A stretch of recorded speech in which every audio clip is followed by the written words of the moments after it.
ಹೊಡೆದು ಮಾಡಿ ಎಲ್ಲ ಮಾಡಿದ್ದ ಸರ್. ಹೊಡೆದು ಬೈದು ಎಲ್ಲ ಮಾಡಿ ಮಕ ಎಲ್ಲ ಒಡೆದೋಗಿತ್ತು. ಪೊಲೀಸ್ನವರು ಇನ್ಫಾರ್ಮ್ ಮಾಡಿ ನಮಗೆ ತಾಯಿಗೆ ಇನ್ಫಾರ್ಮ್ ಮಾಡಿ ನೋಡಿ ಹುಡುಗಿನ ಹೀಗೆ ಮಾಡಿದ್ದಾರೆ, ನಾವೇ ಸೇಫ್ ಮಾಡಿದ್ದೀವಿ ಅಂತ ಹೇಳಿ ಕಳಿಸಿದ್ರು. ಆಮೇಲೆ ಅವಳು ಭಯ ಪಟ್ಕೊಂಡು ಅವಳನ್ನ 3 ದಿವಸ ಅದೆಲ್ಲೋ ಇಟ್ಕೊಂಡು ಬಿಟ್ಟಿದ್ದ.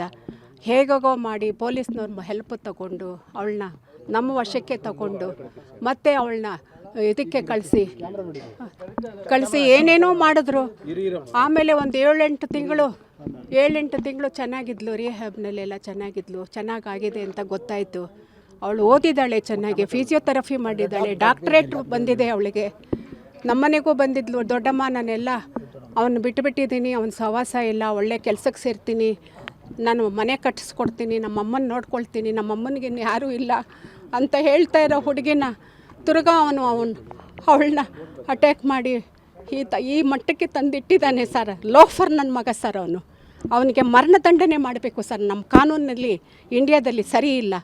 ಒಂದು ಹೆಣ್ಣು ಹುಡುಗಿ ಭವಿಷ್ಯನ ಹಾಳು ಮಾಡಿದ್ದಾನೆ. ಅವಳಿಗೆ ಯಾರೂ ಇಲ್ಲ, ಅವಳೊಬ್ಬಳೇ ಮಗಳು, ಸಿಂಗಲ್ ಪೇರೆಂಟ್ ಅವಳು. ನಾನು ಅವಳು ದೊಡ್ಡಮ್ಮ. ಮೋಸ. ಇದಕ್ಕೋಸ್ಕರನೇ ನಿಮ್ಮಮ್ಮನ ಸಾಯಿಸ್ತೀನಿ ಅಂತ ಹೇಳಿದ್ನಂತೆ. ಅವಳು ಅಟ್ಯಾಕ್ ಮಾಡೋಕ್ಕೆ ಹೋಗಿದ್ರೆ ಹೊಡೆದು ಬೈದು ಅವನಿಗೆ ಬೇಕಿತ್ತು. ಅವನಿಗೇನು ಅಂತಂದರೆ ದುಡ್ಡು ಬೇಕು. ಒಬ್ಬ ಬ್ರಾಹ್ಮಣರ ಹುಡುಗಿನ ತಗೊಂಡು ಹೋದರೆ ಅವರಿಗೆ ಎಷ್ಟೋ ದುಡ್ಡು ಸಿಕ್ಕುತ್ತೆ ಅಂತ ಮಾಡಿದ್ದಾನೆ ಅವನು. ಲವ್ ಜಿಹಾದ್ ಕೇಸ್ ಸರ್ ಇದು. ಬಲಾತ್ಕಾರವಾಗಿ ಅವನು ಮಾಡಿದ್ದಾನೆ. ಅವನಿಗೆ ಪರಿಚಯ ಅವಳು ಓದುವಾಗ ಅದು ಹೇಗೆ ಸಿಕ್ಕದ್ನೋ ತಾಯಿಗೇನು ಗೊತ್ತಾಗುತ್ತೆ? ಗೊತ್ತಿರುತ್ತಾ? ಕಾಲೇಜಿಗೆ ಹೋಗ್ತಾ ಇದ್ಲು, ಬರ್ತಾ ಇದ್ಲು.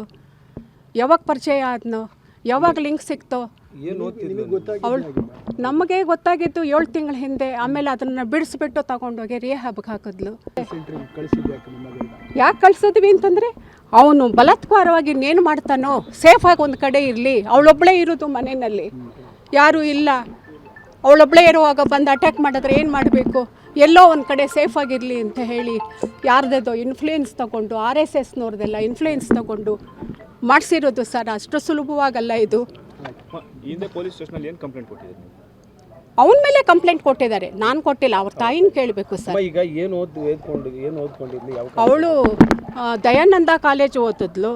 ಆಮೇಲೆ ಆ ಇನ್ಸ್ಟಿಟ್ಯೂಷನ್ನೇ ಚೇಂಜ್ ಮಾಡಿಸಿದ್ಲು. ಇಲ್ಲೆಲ್ಲ ಡ್ರಗ್ ಅಡಿಕ್ಟ್ಸ್ ಜಾಸ್ತಿ ಇದ್ದಾರೆ ಅಂತ ಬೇರೆ ಕಡೆ ಸೇರಿಸಿದ್ಲು. ಅಲ್ಲಿ ಚೆನ್ನಾಗಾದ್ಲು, ನಾಗರಬಾವಿನಲ್ಲಿ ಯಾವುದೋ ಒಂದು ಕಾಲೇಜಿನಲ್ಲಿ ಚೆನ್ನಾಗಾದ ಮೇಲೆ ಆಮೇಲೆ ಒಳ್ಳೆ ಓದ್ತಾಳೆ, ನನ್ನ ಮಗಳು ಚೆನ್ನಾಗಿರ್ತಾಳೆ, ನನ್ನ ಭವಿಷ್ಯ ಇದು ಇನ್ನು ಅಂತ ಹೇಳಿ ಪಾಪ ಮನೆ ಮಾಡಿ ಚಿಕ್ಕಬಳ್ಳಾಪುರದಲ್ಲಿ ಒಂದು ಮನೆ ಮಾಡಿ ಕೆಲಸಕ್ಕೆ ಹಾಕಿದ್ಲು. ಕೆಲಸಕ್ಕೆ ಹಾಕಿದ ಮೇಲೆ ಅವನು ಮತ್ತೆ ಅವಳನ್ನ ಪತ್ತೆ ಮಾಡಿ ಅವಳನ್ನ ಈ ಮಟ್ಟಕ್ಕೆ ತಂದಿದ್ದಾನಲ್ಲ ಅವನು ಲೋಫರ್ ನನ್ನ ಮಗ. ಅವನು ನ್ಯಾಯ ಕೊಡಿಸಿ ಸರ್. ಅವಳ ಆತ್ಮಕ್ಕೆ ಶಾಂತಿ ಸಿಗುತ್ತೆ, ಆ ಸತ್ತಿರೋ ಹುಡುಗಿಗೆ ಶಾಂತಿ ಸಿಗುತ್ತೆ. ಯಾರು? ದೊಡ್ಡಮ್ಮ ಸರ್ ನಾನು.